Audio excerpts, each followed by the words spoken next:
Welcome to The Winning Factor. I'm Alan Aitken, and on this show each week we take a look at some upcoming races in Hong Kong and we try to sort out an angle to the race that we might look back on later as having been crucial to finding the winner.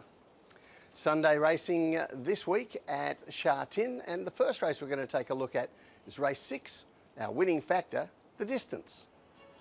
Now, there's an interesting map to this Class 4, which we'll get to later, but I don't think it's really overburdened with winning chances, to be honest. We have the last start winner, Gluck Racer, in good form. More Than a Horse caught the eye last start running on, as did Good Buddy at Happy Valley. And I think punters should be a little forgiving of a last start flop Mercurial, with Joe Moreira jumping aboard this time. And the two I want to look at closest are Gluck Racer in his maiden win on April 11, and also Mercurial in his dismal failure 6 days later. First of all, let's take a look at Gluck Racer, and this is race 578, and in pink colours you see Gluck Racer. He jumps well from a middle gate. He's not far off the leaders early, but he drifts back as the pace increases during the middle of the 1200 metre race. And you see on the home turn, Alexi Bedell brings him out wider. He's working hard on the horse. And just note here what happens from the top of the straight. Victory Scholars in the red colours, the ultimate runner-up, goes straight past him. And he looks the horse to beat in the race. But Gluck Racer, he just keeps finding, just keeps running where a few others don't. And he's coming away again at the post. Well, I think you'd agree that was the win of a horse who's looking for more ground than the 1200 metres.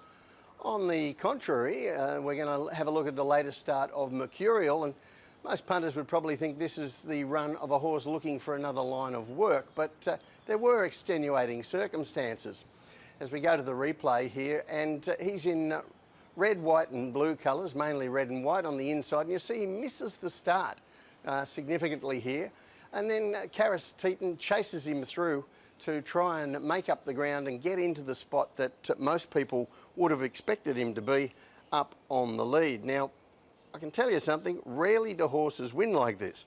And in his case, we see on the heat map, it was a particularly tough effort on him, because as soon as he got up there, the lead pace picked up to a strong gallop through the middle stages. So we had Mercurial basically running at his top here for all of the first 1,000 metres of the race. He turns for home and it's all over, but no wonder he threw in the towel at the top of the straight, finishing ultimately 11th. Now, when we take a look at Sunday's race, it looks a completely different beast. Unless he blows the start again, Mercurial looks likely to turn that form on its head, because he looks the only leader. There is very little speed in this race, and he should lead them for fun.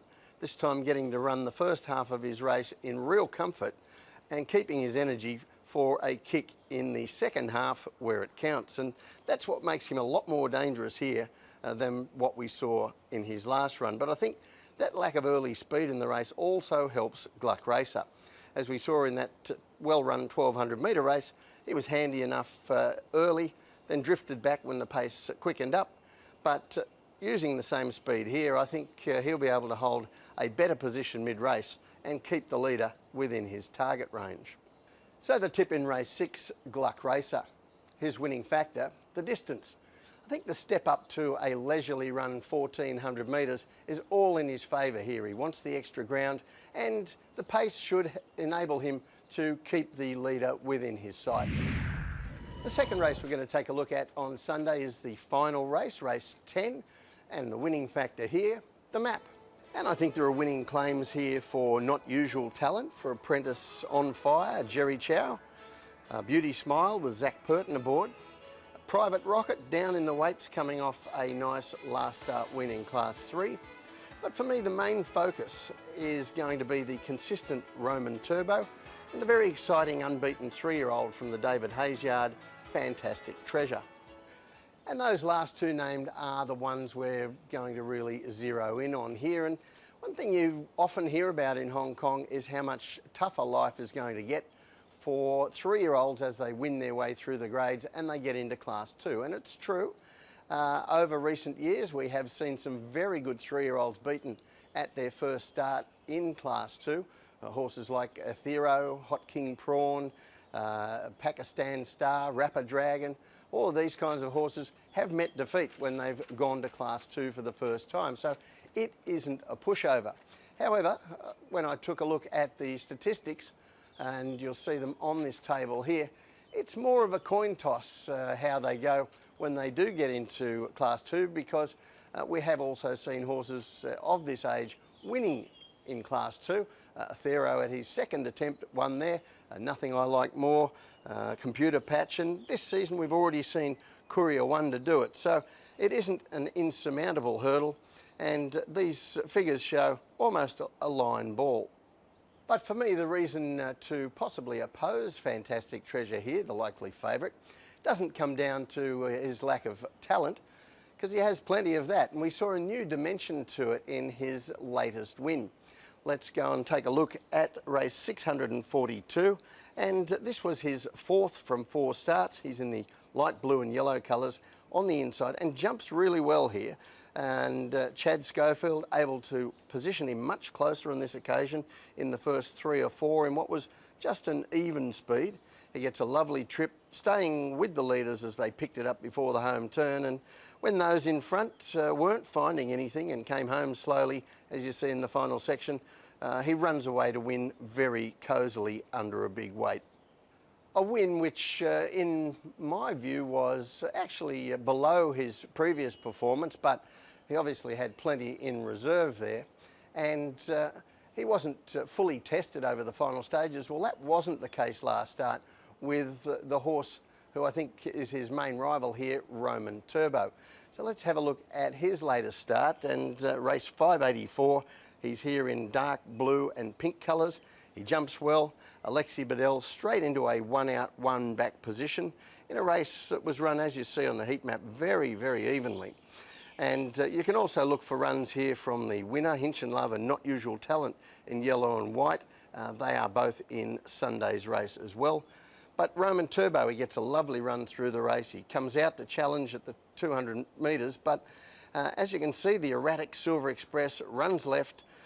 Roman Turbo gets sandwiched between him and another runner, and that just gives Hinch and Love the little break that he needed, and he goes on to win, with Roman Turbo having to settle for a brave second.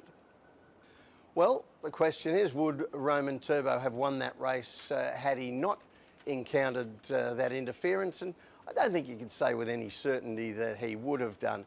However, in my view, he's only got to run to that performance to be hard to beat in Sunday's race. And I think the map is where we find a tactical edge for him against the favourite Fantastic Treasure. And when we look at that map, he draws well again, Roman Turbo. He gets a similar place on the map as last time, might even be 1 out, 1 back again, hopefully without the World Wrestling Federation event over the final stages. But Schofield and Fantastic Treasure, well, he's out in barrier 10 this time. He has a tactical Rubik's Cube to solve, and there's enough speed inside him to ensure he won't be where he was last start unless he wants to risk being wide, but not really enough pace to decree that the smart play is to pull back and trust that those ahead will be right for the picking late in the race and weakening. So the tip in race 10, Roman Turbo. His winning factor, the map. I have huge respect for Fantastic Treasure. I think he's certainly early one of the leading contenders for next season's Classic Mile, but it's not all beer and skittles as they go up in grade. Now we've seen, yes, it's only probably a coin toss whether they win or lose when they get to Class 2, but he does have a problem with the map here, and I think that gives the older horse Roman Turbo the winning edge. Well, that's it from the winning factor for this week. Good luck on Sunday. We'll see you next time.